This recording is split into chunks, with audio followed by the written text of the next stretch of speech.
नमस्कार, मैं हूं पूजा सिंह। स्वागत है आप सभी का आपके अपने राजपथ और बुलंद आवाज पर। दोस्तों, 2024 के लोकसभा चुनाव के लिए क्या कुछ चल रहा है पश्चिमी उत्तर प्रदेश में, क्या किस तरीके से समीकरण बदल रहे हैं, क्या माहौल बदल रहा है, क्या माहौल बन रहा है, किसके पक्ष में माहौल जाता हुआ दिखाई दे रहा है, किसके पक्ष में माहौल जो है बिगड़ता हुआ दिखाई दे रहा है, क्या कुछ चल रहा है पश्चिमी उत्तर प्रदेश में जिसकी चर्चा पिछले कई दिनों से की जा रही है। जब से आरएलडी चीफ जयंत चौधरी ने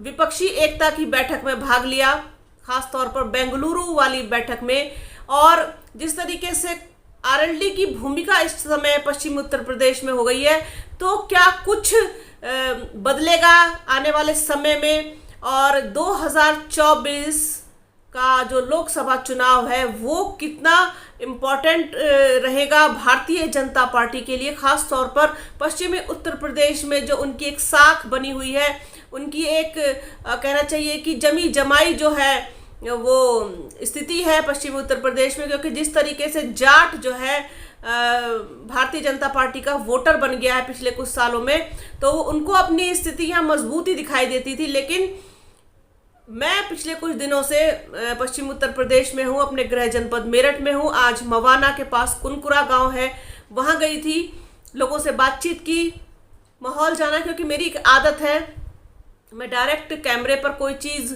जो है वो शूट नहीं करती हूँ, तुरंत ही पहले सुनती हूँ, लोगों को जानती हूँ और क्या कुछ उनके मन में है उसको निकलवाने का प्रयास किया, जानने का प्रयास किया।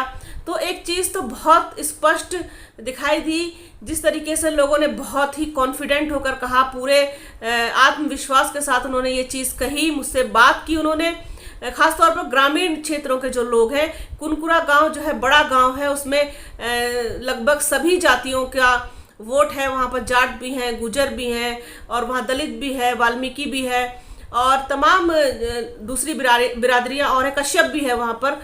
तो क्या कुछ निकल के सामने आ रहा है।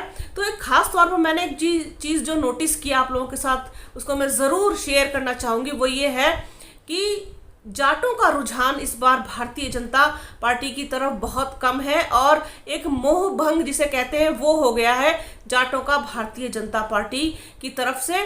और ख़ास तौर पर ग्रामीण जो जाट है, शहरी थोड़े बहुत जो हैं, जो शहरों में रहते हैं, उनकी हालांकि संख्या बहुत कम है, तो वो कहीं ना कहीं ज़रूर हो सकते हैं भारतीय जनता पार्टी के वोटर। लेकिन जो ग्रामीण इलाकों के जो जाट परिवार हैं, गुजर हैं, वो किस तरीके से टूट रहे हैं भारतीय जनता पार्टी से, ये कहीं ना कहीं अगर उनके सच्चे सर्वे होंगे, उनके लोग ज़मीन पर उतर कर लोगों से बात कर रहे होंगे, उनका रुझान जानने की कोशिश कर रहे होंगे, तो कहीं ना कहीं उनके लिए भी ये टेंशन वाली बात तो ज़रूर होगी कि जिस तरीके से भारतीय जनता पार्टी की तरफ से जो है जाटों का जो है वो मोह भंग हो गया।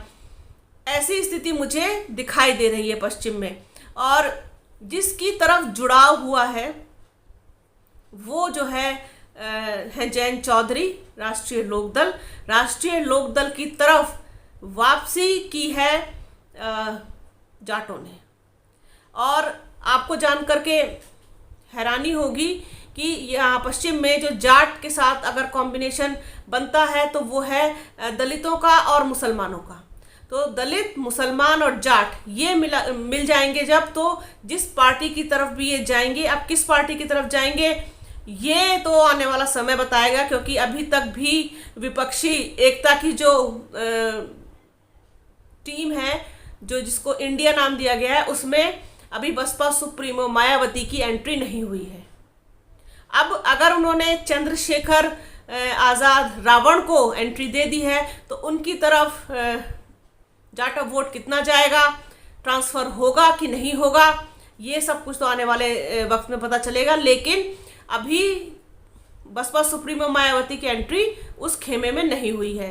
तो कुल मिलाकर के ये कहा जा सकता है अभी कि कॉम्बिनेशन तो बनेगा, दलित, जाट और मुसलमान ये जाएंगे एक तरफ, क्योंकि मुसलमानों ने भी कहीं ना कहीं अपना पूरा मन बना लिया है वोट जो है वो कांग्रेस को देने के लिए। ये बात बिल्कुल तय है। और ज़मीन पर उतर करके ज़मीनी हकीकत को जान करके जो बात मैं आपसे कह रही हूँ, यही बात लोगों के अब ज़बान पर आ गई है, जो उनके दिल में कहीं ना कहीं दबी हुई थी। एक तो जाटों की वापसी हुई है राष्ट्रीय लोकदल में, जाटों का मोह भंग हुआ है भारतीय जनता पार्टी से, न सिर्फ जाटों का बल्कि गुर्जरों का भी ठीक ठाक मोह भंग हुआ है भारतीय जनता पार्टी से।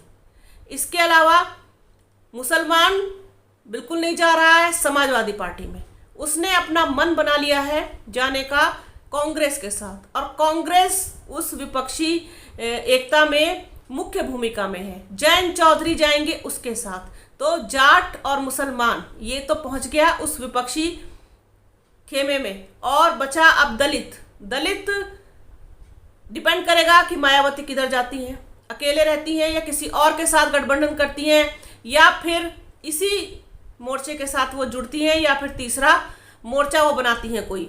अभी ये स्थिति क्लियर नहीं है, लेकिन जाट, मुस्लिम और दलित डेफिनेटली समीकरण बिगाड़ने वाले हैं भारतीय जनता पार्टी का। इसमें कोई दो राय नहीं है, कोई शक नहीं है, कोई शक की गुंजाइश भी नहीं है। इस बार पश्चिमी उत्तर प्रदेश की राह इतनी आसान नहीं होगी भारतीय जनता पार्टी के लिए। जिस तरीके से दूसरी पार्टियों के लिए हमेशा दिल्ली दूर रहती थी, उसी तरीके से इस बार पश्चिमी उत्तर प्रदेश बहुत ही ज़्यादा, अगर लोकल लैंग्वेज में कहूँ, यहाँ की भाषा में कहूँ, तो बहुत ही कैड़ा पड़ने वाला है। पश्चिमी उत्तर प्रदेश बहुत कैड़ा पड़ने वाला है भारतीय जनता पार्टी के लिए। किसान नाराज है, मजदूर नाराज है, और आम जनता जो है वो नाराज है, और उस पर जो छौंक लगा दिया है वो है मणिपुर ने। मणिपुर की घटना ने, आप ही समझ लीजिए, दूर दराज के रहने वाले लोगों में भी और ग्रामीण क्षेत्रों में, क्योंकि आजकल इंटरनेट जो है वो घर घर पहुंच गया है, सारी चीज़ें लोग अपने मोबाइल में देखते हैं।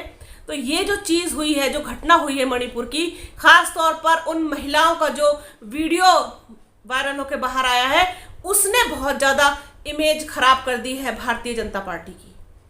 तो ये कुल मिलाकर के जो एक सिनेरियो बन रहा है पूरा, वो कहीं ना कहीं भारतीय जनता पार्टी के खिलाफ जाता हुआ दिखाई दे रहा है, एनडीए के खिलाफ जाता हुआ दिखाई दे रहा है।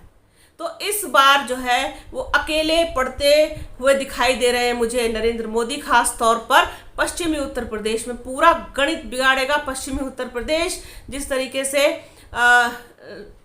कहा जाता है कि लोकसभा का जो रास्ता है दिल्ली तक का, संसद तक का, वो उत्तर प्रदेश से होकर जाता है, और पश्चिमी उत्तर प्रदेश जो है वो इसका एंट्री गेट है। तो उसको जो है वहाँ पर ही रोक देने का काम यहाँ की जो जनता है वो कर सकती है। ऐसा मैं दावे के साथ कुछ नहीं कह सकती हूँ, क्योंकि दावे किसी चीज़ में नहीं, लेकिन जिस तरीके से लोगों का मन बदल रहा है, जिस तरीके से समीकरण बदल रहे हैं, जिस तरीके से लोग इनसे अब ऊब चुके हैं, उकता चुके हैं, लोग इनसे त्रस्त हो चुके हैं, तो उस मार ने जो इनसे भारतीय जनता पार्टी के कहना चाहिए कि एक दोगलेपन ने जो मार दी है लोगों को, उससे लोग बहुत ज़्यादा त्रस्त हो चुके हैं। छुटकारा पाना चाहते हैं, बदलना चाहते हैं, सत्ता परिवर्तन करना चाहते हैं, किसी दूसरे को मौका देना चाहते हैं। अब वो दूसरा कौन होगा ये अभी कुछ नहीं कहा जा सकता। वो कांग्रेस भी हो सकती है, वो विपक्ष की किसी और पार्टी का भी कोई प्रमुख नेता हो सकता है, वो बसपा से भी हो सकता है, वो किसी और पार्टी से भी हो सकता है। वो तो आने वाले वक्त में ये विपक्ष का जो भी है वो तय करेगा कौन होगा। लेकिन अब चौतरफा विरोध के स्वर तो उठने लगे हैं, और जाटलैंड में इनकी हालत अब बहुत ज़्यादा खराब है। तो जाट, दलित, मुसलमान मिल करके इनका खेल खराब करेंगे, इनका गणित बिगाड़ेंगे, इनके सारे समीकरण बिगाड़ेंगे, जिस पर ये यहाँ पर टिकते थे। क्योंकि आपने विधानसभा के चुनाव में भी देख लिया, क्योंकि वो तो एक चीज़ थी ही कि मुसलमान ने समाजवादी पार्टी को वोट दिया था, और जाटों ने काफ़ी हद तक जो है वो आरएलडी को, तो ये कॉम्बिनेशन बन गया था। अब इसमें तीसरा दलित भी जुड़ेगा, तो आप देखिएगा कि अच्छा खासा ये कॉम्बिनेशन बनेगा, ठीक ठाक बनेगा, मजबूत बनेगा। तो इससे रोका जा सकता है भारतीय जनता पार्टी को। यहीं पर एक चीज़ जो मैंने खुद से जा कर के लोगों से बात की, महसूस किया, और जल्द ही इन सब चीज़ों को कैमरे पर भी आपके साथ लेकर के आऊँगी, शेयर करूँगी जैसे जैसे चुनाव नज़दीक आएगा। अभी एक सिर्फ भाप लेने के लिए, लोगों के मन की बात लेने के लिए, मन को टटोलने के लिए लोगों के बीच जाना ज़रूरी है कि क्या कहते हैं किसान, क्या कहते हैं मजदूर, क्या कहती हैं महिलाएं, क्या कहती हैं कामकाजी महिलाएं, क्या कहती हैं घरेलू महिलाएं, क्या कहते हैं छात्र, क्या कहते हैं युवा, क्या कहती हैं युवा बेटियां बहनें। सब कुछ आपके साथ एक एक करके शेयर करूंगी, सबके मन की बात आपको बताऊंगी, सबके मन को टटोलने का प्रयास करूंगी। तो आप लोग बने रहिए राजपथ और बुलंद आवाज के साथ। हमारे चैनल को लाइक कीजिए, शेयर कीजिए, सब्सक्राइब कीजिए, बेल आइकन जरूर दबाइएगा। वीडियो को प्लीज अंत तक पूरा जरूर देखिएगा। अपना और अपनों का बहुत ख्याल रखिए।